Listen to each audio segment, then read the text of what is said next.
Ndokwa FM.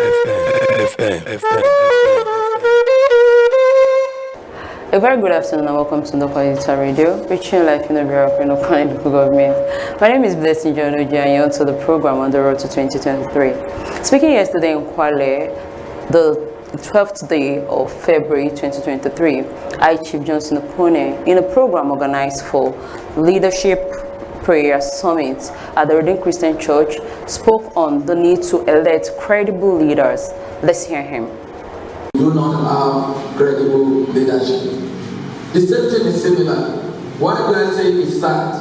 Malaysia came to Nigeria to borrow our palm seedlings and then turn our palm seedling into several products, of which Nigeria is importing vegetable oil. What a shame on Nigerian leaders. If you go down the Midwestern region, we used to have Machete and Donlo.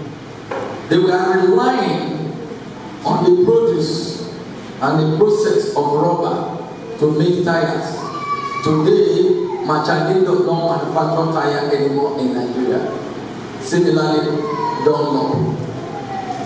I can give so many examples, but let me go for that. We failed our people by not developing the agricultural sectors. And when I talk about leadership, I'm not talking really about politicians. I am talking about the Nigerian people. Why do I say the Nigerian people? For you to have agriculture the way it is practiced all over the world, our scientists are supposed to be working to develop simple tools that our people will use for irrigation and basic tools for farming.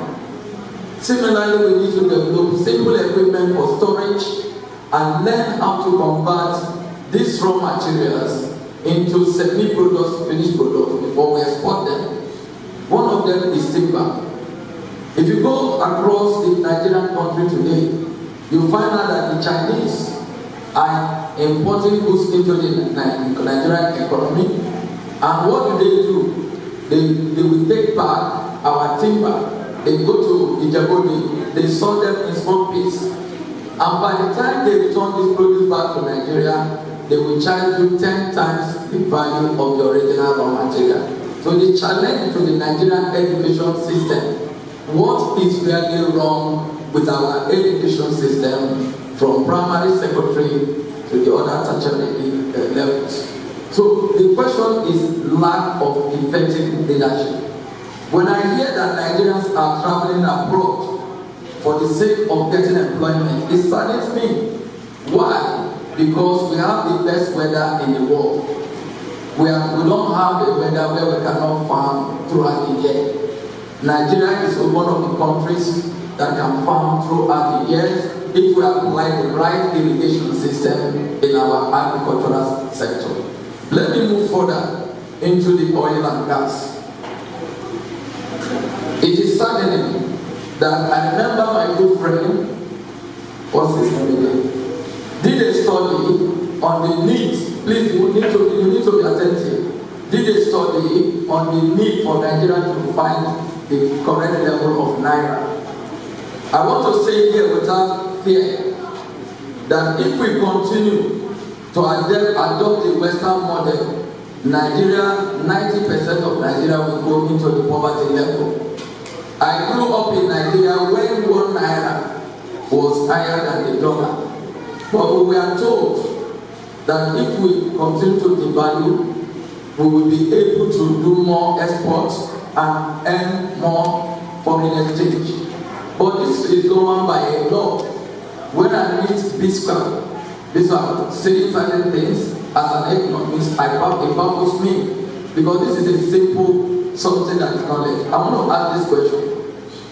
Since we started devaluing our money, have we been able to export more? The answer is no.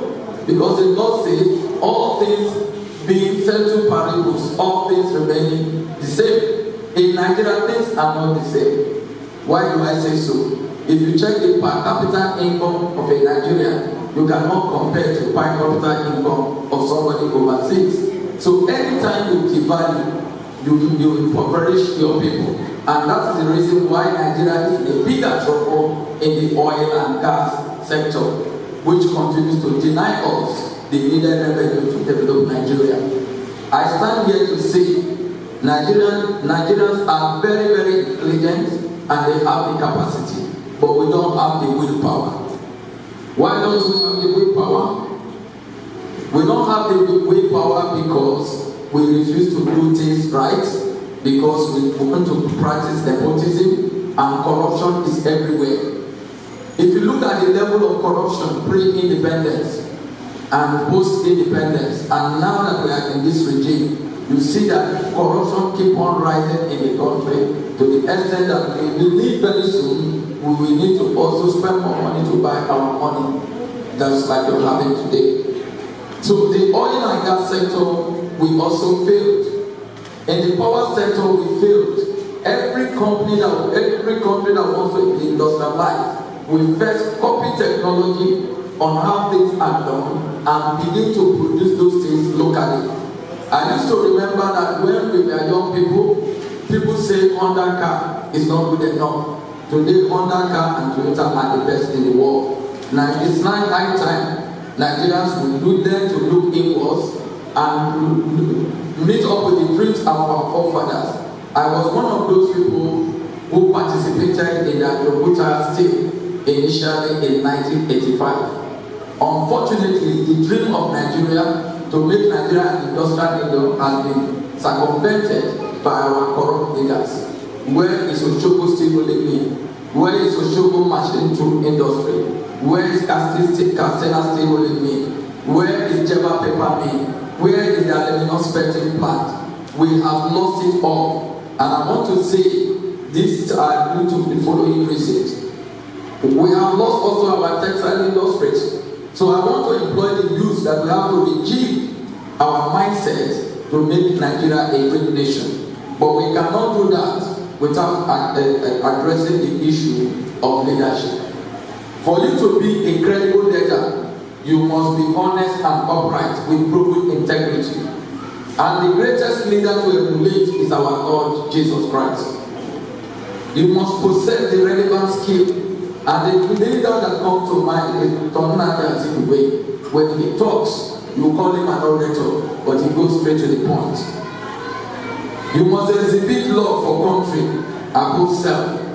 When you exhibit love for country, we call it patriotism. We must be patriots and help our economy to grow. And one of the recent examples is good Lord Jonathan Ebele for successful handover to President Muhammadu Kwale. He had the opportunity to call the Commander-in-Chief of the Armed Forces to cancel the election, just like Babangida did against Abiola, but he didn't do so. So must give that to Ebele Jonathan. In that category, we also have people like Nelson Mandela. Nelson Mandela is a leader that is worth emulating, who refused to compromise to ensure that independence came to his nation. You must have stable mind that can stand stress. Nobody should go out there to be a leader if you don't have stable mind that can stand what? Stress. Most leaders compromise under pressure, but a good leader must have that mind to stand stress. And one of the leaders that passed such tests is Nelson Mandela. Ability to communicate and show understanding on issues at stake. One of the greatest leaders of the 20th century is Ronald Reagan. Ronald Reagan brought the Berlin Wall down. Why? Because he had a vision. This is why German economy is coming back to stay. Because the East and West has come together and Germany is now back to where they were. You must have exhibit strong character and purpose for common good. Lepa Awolowo is a test case. Free education for Western region and establishment of the University of Ife. You also must possess uncommon talent or innate ability. Those are the people Nigeria needs. We call them natural wizards. They are inventors and innovators. Today's world is ruled by ideas, not how many certificates you have. What matters today is your knowledge being sought for. If it is being sought for, you will make money. So with people in that place are very, very many. People like Elon Musk. Okay? Elon Musk comes first in that category.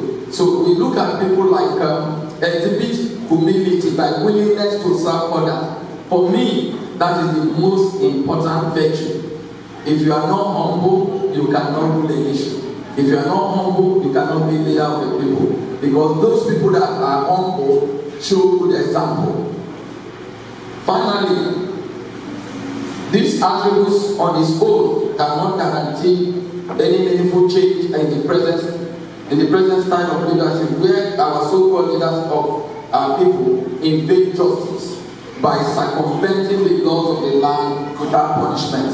Another thing that is affecting our leadership style in Nigeria is that the big men don't go unpunished. When a small man steals bread, they will jail him. But the big men will use their Bible to steal billions and they will go scot-free. So I'm calling on the Nigerian judiciary to show that equity. The country must have a judiciary that treats the poor and rich equally. And this will make the people have faith in their country. Finally, I want to appeal to you as an individual or individual to have a routine and have faith that Nigeria is redeemable through the grace of God Almighty.